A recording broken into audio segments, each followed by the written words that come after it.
Премьер-министрге жанагындай бул жерде мындай биз сизге жамандык кылып аткан жерибиз жок. Акыркы 10 секунд. Бу жерден биз депутат эл өкүлү катары премьер-министрге мындай кандай жагалдануу аракетин кылбашыбыз керек. Сиз үйүңүздүн дарегин берип коюңуз, каалагандар кой союп, гүл көтөрүп ошол барып алып рахматыңарды айта бергиле. Парламенттин трибунасынан биз өкмөткө кошомат кылууга мүмкүнчүлүк бербешибиз керек. Рахмат. Мындай маанайды байкасам, аягы келип күнөөнү проблеманы айтып чыккан Акылбек Жамангуловго оодарып коюу аракети болуп атат. Мындай болбош керек, биз мындайга жол бербейбиз. Бакиевдин убагындагы Ак Жол партиясы үстөмдүк кылган парламенттин кейпине бараткандай түрүбүз бар азыр. Бул абдан өкүнүчтүү, бирок биз ага дагы жол бербейбиз. Журналисттер абайлап жазгыла, мындай болуп жазгыла, депутаттар биринчи айтканга аракет кылып атасыңар дегендей мындай сөз болбош керек. Биз бирөөнүн арак заводунда чогулушуп аткан жокпуз. Же бирөөнүн терек базарында биз чогулушуп аткан жокпуз. Бул жер парламент. Ким кааласа биринчи сүйлөйт, ким кааласа сүйлөбөйт. Журналисттер дагы эмнени кааласа ошону жазат. Окурманына эмне кызыксыз болсо аны чыгарбайт. Биз ага мону жазып кой, жантип кой деп албайбыз. Бул Түндүк Кореянын ыкмасы. Биз ага этият болушубуз керек. Ошон үчүн мындай бир аз абайлап мамиле кылышыбыз керек да, бири-бирибиздин пикирибизди дайым урматташыбыз керек. Биз силерди сүйлөгүлө айтып чыккыла деп айтабызбы? Биз сүйлөп атсак, анда силер дагы мындай угушуңар керек. Иманкадыр Рысалиевдин мына мен кеминде өкмөттүн 3 өкүлү менен сүйлөштүм. Силерге рахмат, Иманкадыр Рысалиевдин звоногунан кутулдук деди. Иманкадыр Рысалиев эле эмес, анын баласынын звоногунан кутулдук деп рахмат айтышат. Ушунда болгон да. Биз азыр Иманкадыр Рысалиевди красавчик кылып, өкмөттө эч нерсе билбей калган күнөөсүз кылып, көрсө проблеманын баары Акылбек Жамангулов сенде турбайбы дегени калдык да. Мындай болбойт да. Коррупцияны, проблеманы, схеманын алдын алган балдарды, ошондой айтып чыккан адамдарды, ошондой проблемаларды козгоп чыгып аткан мына бүгүнкү күндө журналисттерди биз башкаларга үлгү катары көрсөтүп, алардын коопсуздугуна кепилдик берип, ошолорду мактап, ошолор коомдо урмат сыйда болуш керек. Иманкадыр Рысалиевдер эмес, өкмөттүн төрүндө, парламенттин төрүндө же башкарып аткан. Мына ошондой адилеттүүлүктү айтып чыккан адамдар, ошолор коомдо бүт жерде төрдө ошолор болуш керек. Ошон үчүн биз комиссиянын жыйынтыгын азыр чыгарбайбыз, ага эрте, бирок мен ушундай шашылыш чечим чыгарбашыбыз керек. Премьер-министрге жанагындай бул жерде мындай биз сизге жамандык кылып аткан жерибиз жок. Акыркы 10 секунд. Бу жерден биз депутат эл өкүлү катары премьер-министрге мындай кандай жагалдануу аракетин кылбашыбыз керек. Сиз үйүңүздүн дарегин берип коюңуз, каалагандар кой союп, гүл көтөрүп ошол барып алып рахматыңарды айта бергиле. Парламенттин трибунасынан биз өкмөткө кошомат кылууга мүмкүнчүлүк бербешибиз керек. Рахмат. Чоң рахмат. Урматтуу депутаттар, мен башында кечирим сурайм. Бир-эки темадан сырткы маселе жаралып калышы мүмкүн, бирок коомчулук талкуулап аткан. Ошон үчүн сиздерге рахмат. Урматтуу комиссиянын мүчөлөрү, биз комиссия түзүп туура кылдык жана туура баратабыз. Биз комиссия түзүү аркылуу Мухаммедкалый Дүйшөкеевичке жардам берип, аны бажаларынан тазаланууга биз жардам бердик. Тазалануу алуусуна биз шарт түзүп бердик. Ошону менен бирге биз мына бюджеттен алган айрым адамдар айлыктарын кайра бюджетке кайтара башташты. Мына миллион сомго жакын. Бул биздин эл өкүлчүлүк миссиябыз ушундай болуш керек. Ошол эле учурда өкмөттөн, урматтуу премьер-министр мырза, коом талкуулап аткан нерселерге жооптор бир аз реакция кечирээк болуп калат да. Сөзсүз депутаттык комиссия түзүп, биз парламенттен кыйкырып чыгышыбыз керек. Же Азаттыктан Ыдырыс Исаков менен Али Токтакунов бир материал алып чыгыш керек. Ошондон кийин гана коомдагы, өкмөттөгү кызычуу болуп атабыз. Өкмөттүн иши болуш керек ошол. Коррупция менен күрөшүү, коомду таза анык маалымат менен камсыздоо, ошонун баардыгы өкмөт өзү кылыш керек эле. Тескерисинче ошонун баарын мындай коомго чыккандан кийин гана баарыбыз ызылдап жатып калып атабыз да. Мына мен 2 ай мурун Түштүк Кореяга барып келдим. Губернаторду соттоп атышат. Президенттик шайлоодо азыркы президент Досакен өзүнүн администрациясында фейк аккаунттарды ачып алып, 1-2 жакшы комментарий жазган экен. Ушул президент жарайт, ишке ушуну шайлашыбыз керек дегендей мааниде комментарий жазган экен. Мамлекеттин имаратында отуруп, мамлекеттин компьютерин, интернетин пайдаланып, өзүнүн досун фейк аккаунт менен колдоду. Ушул киши моралдык укугу жок губернатор болууга деп аны кызматтан кетирип атышат. А биз бул жерде миллиондорду талкуулап атпайбызбы? Ошон үчүн урматтуу Мухаммедкалый Дүйшөкеевич, урматтуу Бакир Дулатович, бул жерде Финполициянын башчысы отурат. Мен мына КТ Мобайл боюнча суроого өтөөрдөн мурун мына 2 күн мурун азаттык чыгарган маселе. 700 миллион доллар чыгып кеткени боюнча урматтуу Финполициянын башчысы сиз айтып койсоңуз, эми элде баарыбыз дулдап атабыз, депутаттар айткылай сүйлөгүлө деп атат, бирок чечимди өкмөт кабыл алыш керек да. Биз сүйлөйбүз, албетте, парламенттен көтөрөбүз, баары буга чейин дагы дайыма көтөрүп жүргөнбүз. Ушул 700 миллион доллардын чыгып кеткени боюнча Финполицияда эмне жумуш кылды? Жана бул акча кимдин акчасы? Кайдан келген, эмне болгон акча? Силер ушуну кызыгып сурап атасыңарбы? А коомчулукта азыр бул акча бир үй бүлөнүн акчасы. Тагыраак айтканда Матраевдин акчасы деген мындай сөз талкуу кетти. Урматтуу каржы полициясынын башчысы, сиз жооп берип койсоңуз, бул эмне болгон акча экенине кызыгып атасыңарбы? Жана жооп берип койсуңуз ага. Жана мен баштап берейин да, уруксат берсеңиз. Мен кечээ ал азаттык берген массалык маалымат каражатындагы маалымат менен таанышып чыктым. Кечөөбүз тапшырма бердик. Улуттук банк финансылык чалгындоо кызматына жана экономикалык кылмыштуулукка каршы күрөшүү боюнча кызматка бердик. Азыр эми тастыктап чыгат. Мындан 3 күн мурун эле чогулуп мен ушул азыркы Бакир Дулатовичка да тапшырма бергем.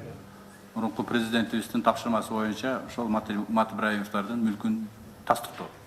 Ошону мен тездетүү боюнча берген. Тездетип коомчулукка биз маалымат беришибиз керек деп. Анан кечээки маалымат боюнча да кошумча бердик.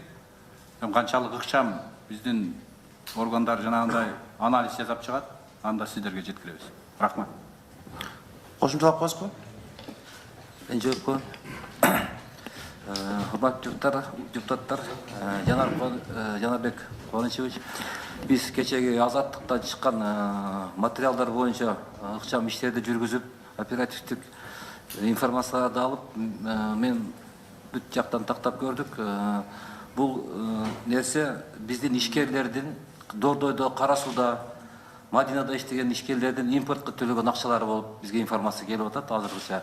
Эмне дегенде мен билген фактылар бар, былтырда текшерип көргөнбүз, чоң суммаларды биздин информация боюнча 3 миллион долларга жакын акча чыгып турат ай сайын. Биз финразведкадан маалыматтар келип турат.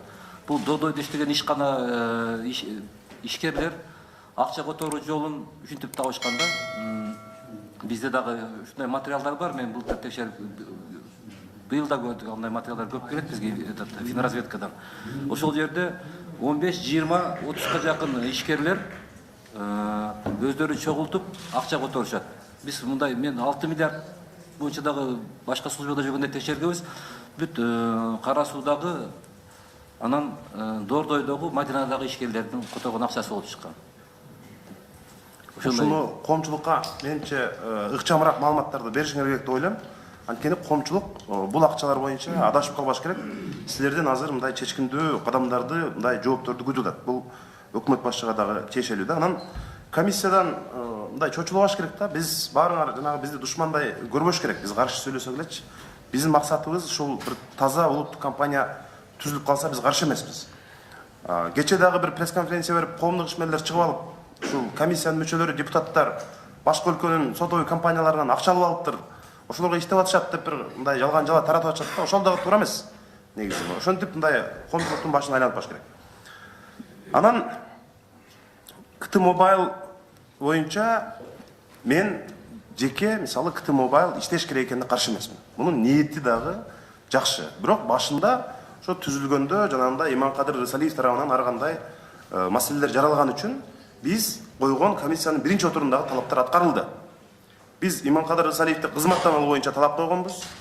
Анын уулдары ошол киши коюп аткан коррупциялык же болбосо туугандык схеманы биз жыгытышыбыз керек болгон. Биз ошого мына алгачкы отурумдан кийин эле жетип баратабыз. Ошол эле убакта мына азыр көп сөз болду, бирок Альфа Телеком боюнча биз КТ Мобайлдын иштешине өркүндөп гүлдөшүнө биз макулбуз, каршы эмеспиз. Бул абдан жакшы идея, колдош керек. Азыр Дастан Давлетович айткандай, эгерде кайсы бир адис мамлекетке 100 миллиондогон кирешелерди алып келгенге шарт түзүп атса, анын айлык акысын биз мындай чоң бир мамлекеттик тополоң кылбашыбыз керек да. Эгерде ал мамлекетке миллиарддаган акчаларды алып келип атса, биз аны түзүшүбүз керек. Бирок ошол эле убакта биз коомдун башка катмарынын дагы айлыктарын көбөйтүү маселесин карашыбыз керек. Анан жана сөздөрдүн арасында болуп атпайбы? Мегаком соттон утулуп калса эмне болот? Анан ошон үчүн ГТ Мобайлга деп эки компанияны тең өнүктүргөнгө эмне үчүн болбосун? Эки компаниядан кете бериш керек. Азыр биз сот процессинде өзүбүз өкмөттүн позициясын билдирип атсак, Мегаком кокус соттон утулуп калса, анан ушундай болсо деп атканыбыз туура эмес да. Мегаком азыркы күндө мына Кумтөрдөн кийинки эле чоң салык төлөп аткан ишканалардын бири. Биз тескерисинче бул компанияны колдоп, мындан ары өркүндөтүшүнө жардам беришибиз керек да. Анан азыртан булардын оборудованиясын алышыбыз керек, КТ Мобайлды гана өнүктүрүшүбүз керек. Акырындык менен Мегакомду банкроттукка алып барабыз деген менимче туура эмес саясат. Эки компания, дүйнөлүк практикада ушул 4-5 сотовой компания иштейт рынокто. Ошонун бири катары КТ Мобайл дагы, Мегаком дагы иштеш керек деген ойдомун. Азыр суроолор жаралса дагы алабыз, азырынча ушул. Мен толуктап коеюнбу? Жанар мырза, жанагы айтып атканыңыз туура. Мен дагы 2 майда баягы чырлашып жүрүшүп, комитеттин алкагында, мамлекеттик комитет Шаршембиев башкарган. Ошол комитеттин алкагында, телекомдун алкагында ошол талашып тартышып жүрүшүп, мага апрелдин аягында келишти. Ошолордун баарын эметип, мындай таанышып чыгып, мен 2 майда чогулуш өттүм. Бардык компаниялардын жетекчилери, мамлекеттик комитеттин жетекчиси, эми ошого тиешеси бар маселелер менен. Менин көз карашымда дайыр жолу тастыктайм, 2 компания тең болуш керек. Мен оозума мисалы үчүн Мегаком деген мындай келечеги тигиндей деп айткан жокмун. Ал мамлекеттик компания. Мамлекеттик компания, анан мен көз карашым боюнча 2 компания тең бири-бири менен шайкеш келип, бири-бирин толуктап, мамлекеттин кызыкчылыгын, элдин кызыкчылыгына иштеген компаниялар болуш керек. А келечегинде экөө кошулабы, же экөө тең ажырашып, жанагы азыркы виртуальный оператор менен опорный оператор дегенден ажырашып, өзүнчө компания болуп, КТ Мобайл мисалы үчүн капитализация болсо, баасы чыкса, балким силер менен акылдашып сатып, бир компанияны калтырабыз.